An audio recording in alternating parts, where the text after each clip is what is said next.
Hey guys, welcome back to my channel. Today's video is going to be my August wrap-up. It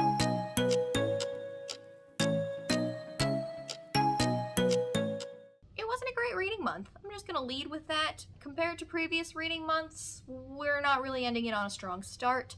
So when I start to go into my bookish stats, there's going to be 3 books that I am currently in the middle of, and we are on the 30th of August, so I really don't see myself finishing them before, tomorrow. So all of the books that I am in the middle of, all of the stats that I'm talking about, I'm just including them for the sake of making it easy on myself because I don't feel like deleting them out of my spreadsheet, blah blah blah. So in the month of August, I read a total of 7 books totaling 3,706 pages, and these include 5 fantasies, 1 romance, and 1 sci-fi. In terms of star ratings, they went fairly well. These only include the books that I have finished, because obviously the ones that I haven't completed, I don't have star ratings for yet. So of the 4 books that I did finish in the month of August, I had 3 4 stars and 1 5-star. I've been having, a good streak of things that I've enjoyed. I just haven't been in a reading mood. I'm not reading bad things, but I'm just not in the mood. It's so much effort to try and pick a book up to read it, and I don't really know why. We're a little slumpy still. It's fine. We're working through it. In terms of the format, I read 2 ebooks, 1 e-arc, 3 audio, and 1 that I read in multiple different ways. And then finally, in terms of age range, all 7 books were adult. So the very first book that I read in August was the Steel Crow Saga by Paul Kruger. I'll pop a picture of it right over here because the cover is honestly gorgeous. So this is a multi-POV story, and it is generally kind of considered a cross between Pokemon and Avatar, and I think that that's a really good way of describing it. The magic system in this is so fascinating. So you've got a bunch of different countries that all utilize the Pokemon aspect, and it's where you take an animal and you kind of share your spirit with theirs, and make it, I believe it's called a shade, and you call its name and it appears and will fight for you or whatever you need and things like that. The other remaining country in this particular story uses a steel magic. They're kind of like steel benders. Metal, I don't know if they're just steel or if it's all metal, but I think it's just steel, but I'm not 100% sure, so don't quote me on that. But think of them as metal benders, essentially. The entire nation is, and they consider this shade magic to be unholy. They think that it is like a sin, I guess, because you're taking something's spirit out of its own hands, but that's not really how it works. That's just how they view it. So you're following multiple points of view, but essentially the entire goal is that all of the points of view would like for the Steel Prince, who has been imprisoned by one of the oppressed countries, to ascend the throne. Every single point of view is geared towards getting the Steel Prince onto the throne, but the issue is they can't find him because one of the other countries has imprisoned him and has been keeping him as a political prisoner for years and years and years, and everybody just kind of doesn't know where he is. So the story takes place where the country that has imprisoned him is carrying him back towards his home country, trying to get him on the throne, when they are attacked and the entire crew of the ship is murdered. This happens very early on, so I really don't consider it to be a spoiler, but I'm sorry if you do. He escapes, as well as Tala, who is one of the members of the crew. She is considered a soldier, and she is now considering it her sole duty in life to complete what her crew was trying to do and get him to the throne, because they believe that that will make things better for everybody, as his country was the one oppressing all of the others. I'm sorry, this is super convoluted, but I'm trying. There's a lot going on. There's another point of view. You also follow the Steel Prince's point of view as he kind of figures out what everybody's motives are around him and who he can trust as he's trying to get back to his country and ascend the throne. You follow an agent of one of the other countries. She's kind of like a police officer, and her goal, she is a princess of her country, but her goal is also to attempt to get him onto his throne, and she kind of crosses paths with a thief who they believe has the ability to find him, because like I said, nobody knows where he is, and the thief is the remaining point of view. So everybody kind of intersects at one point or another, trying to get him to where he needs to be.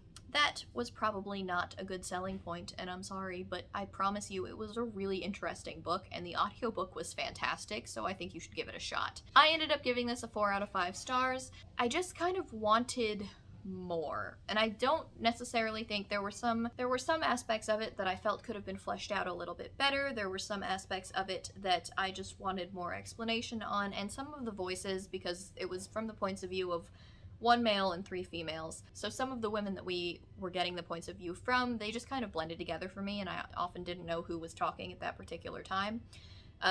Maybe that was different if I could see the chapter headings, but sometimes listening to the audiobook, like, that's the only time when they announced whose point of view you were from was the chapter heading, and I kind of missed it occasionally. Those were probably my biggest knocks on it, but I obviously really enjoyed it. I still gave it a 4 out of 5 stars. It had a whole bunch of LGBTQ rep in it. I think there was a little bit of PTSD rep in it as well, so I really enjoyed it. I thought it was a great read, and it was a good start to my month of August. The next book that I finished was They Met in a Tavern by Elijah Menchaca. I actually got an e-arc of this from Edelweiss, I believe, and essentially it's kind of like a D&D campaign meets X-Men, I guess. Everybody kind of has their own powers that they have come across either mystically, I guess you could say, or naturally. They've got some kind of ability or are particularly skilled in one aspect or another, and all of the characters that you follow the points of view of are from a band that used to be together. Think Kings of the Wild. They were freelancers. They would go around and do whatever anybody hired them to do, but 7 years ago they broke up because they kind of murdered an entire city accidentally, and that put a heavy weight on a lot of their shoulders, and they just couldn't deal. So they broke up, they went about living their lives, they lost contact with each other. But 7 years later, something happens, and hits are put out on every single member of their group, so they kind of have to band back together again to find out who paid for them to be murdered and stop the threat. It was really, really good. The humor was entertaining. It was just so, I felt like I was reading a D&D campaign, but like, I don't know, it was just so good. I don't really know how else to describe it other than that. The characters that you read from, you fell in love with them and you understood what they were going through, and I can't recommend it enough. I don't think this book is getting enough love anywhere. I haven't seen anybody else talking about it. It just came out last month, so you can definitely get your hands on it. But I absolutely think that you should try. I gave it a 4 out of 5 stars. I think that it was just a really enjoyable read. It was a really quick read. I want to say it was like 400 pages maybe, but it was so good. I enjoyed every second of it, and I thought the ending was really satisfying. I don't know if the author plans on continuing the series or not, but if they do, I 100% plan on reading more. This is probably a good time to mention that I participated in Chelsea Zhao's Star Trek Choose Your Own Adventure readathon that lasted for a week last month. I literally decided the day that it started, like, hey, this is a good idea, I'm gonna do this. And so what I ended up doing was reading technically 2 books. You could double up on prompts, and I was not trying to make the month any harder on myself because I was clearly already struggling. So essentially, you follow the path of the Choose Your Own Adventure, and once you come across a choice that you can make, it gives you a prompt that you must fulfill before you can move on to the next choice that you must make in the story. I made several choices, and the first one of which was which division I was going to join, and I decided to join the science division, which the prompt was to read a sci-fi.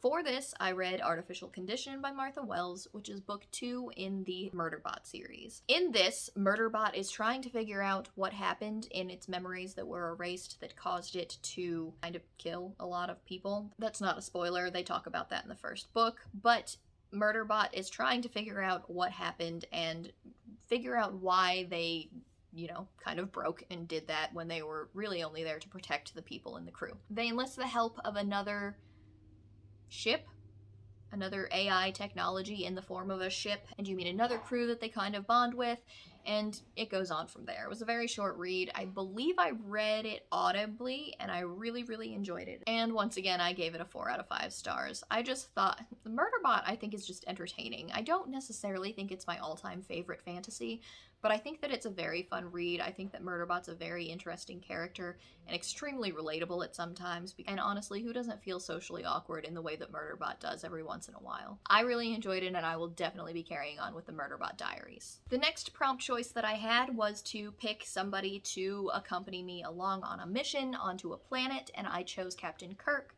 and so for Captain Kirk's prompt, it was to read a romance. For that, I chose Head Over Heels by Hannah Orenstein. This follows Avery, who was almost a gymnastics Olympian, and unfortunately, when she was at the gymnastics trials, she suffered a horrific incident that was pretty much career-ending for her. Not in the sense that she was injured and couldn't compete anymore, but just it happened and she had so long in recovery and she just spiraled down from there that she just wasn't really able to do it any longer. So follow her maybe like 5 to 10 years after the events of that, where she's super depressed, she's trying to figure out what to do. Her boyfriend just broke up with her, so she's moved back in with her parents, and she gets the opportunity to be a coach for a new Olympic hopeful. She doesn't really want to take it, but eventually she does, and she definitely enjoys it more than she thinks that she would, especially because she starts to fall in love with the other coach for this particular Olympian. That's all I'm really going to say about the plot. She ends up coaching with him, and they get closer, and they separate, and they get closer, blah, blah, blah, blah, blah. But it was really entertaining. I listened to this audibly. I thought that the audiobook was really good. It is a first-person POV, so you don't really get Ryan? Yeah. So you don't really get Ryan's thoughts on anything. You only get Avery's. And I don't know how I always feel about romances from only one point of view. I think I do prefer to see what both people are thinking, but I did really enjoy this. I did end up giving it a 5 stars just because I enjoyed it so much. I think that I read it in 2 days. Maybe 1. I just blew through this as fast as I could. This was my July 2020 Book of the Month pick, and I don't know why I haven't read it until now, but I finally did get around to it, and I definitely am happy that I did. So I ended up giving this a 5 out of 5 stars, and I loved it. So that was the last book that I actually finished in the month of August. There was a third prompt for Chelsea's readathon, and that was to pick, I believe it was like what creature that you came into contact with when you went down to the planet for your mission. I picked a tribble, and that was to read a short book, which is less than 200 pages. And since you can double up on prompts, I chose Artificial Condition for that, which I had already read because it was 150 pages. So I completed the readathon. I really enjoyed it. Chelsea, I believe, is planning another maybe longer one, maybe just a different theme. I'm not 100% sure. If you haven't checked out her channel yet, absolutely go. She's delightful. Her channel is great. She reads a wide variety of genres, and her adorable baby often makes an appearance in her videos. Honorable mentions are the 3 books that I discussed before that I am currently in the middle of. The first of which is Promise of Blood by Brian McClellan, which is his first book in the Powder Mage trilogy. To say that I know 100% what is going on in this book is probably not true. I don't think that I am really grasping it as I would have if I were reading it physically. I'm just not, staying focused on it as much as I would hope to. But the general idea of what I'm getting is that the story starts after a coup in which the king has been, I think, imprisoned and then beheaded, and I'm not really sure what the position is of the person who took over, but he's there. I believe it's like Grand Marshal, maybe? I don't know what his job entails, but he's there. So you follow him. He is a powder mage, which they have the ability to inhale or ingest black powder, and it gives them magic.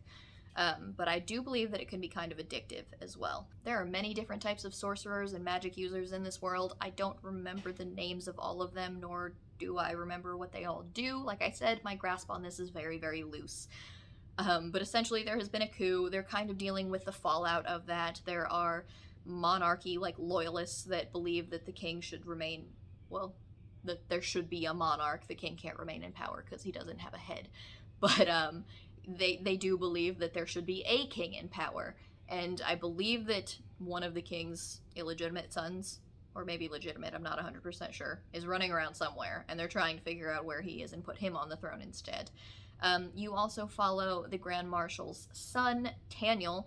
I don't remember the Grand Marshal's name, but I do remember that his son's name is Taniel. Taniel is also a powder mage, and he has been going around and doing stuff. I'm sorry, guys. I really just don't know. The audiobook is really not, I'm not having the best of times with it. I really think that I need to switch to reading it physically. I do have a physical copy of the book, so I might just end up picking that up instead. And finishing it with a bang, I guess, because I'm like definitely over the halfway mark. I know when I'm listening to it, I understand where everybody is and what they're doing, but I just can't explain it, I guess. The words are just not there for me. So yeah, I'm reading that, kind of.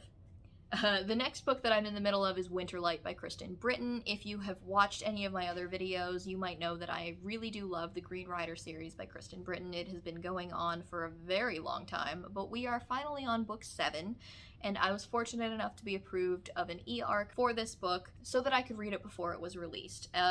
This was one of the most exciting moments in my life, I'm not going to lie, because I have been reading this book since I was in middle school, I want to say. I've been reading these books since I was in middle school, and I've been keeping up with them as they've been released, but this is the first chance that I've had in which I could actually request an arc for it, and I was granted one, and I'm so pumped. And the only reason I haven't blown through it was because of the next book that I will be talking about, which is Dawn Shard by Brandon Sanderson. I decided to try and prioritize it because it was small, and it was easy to read, I guess.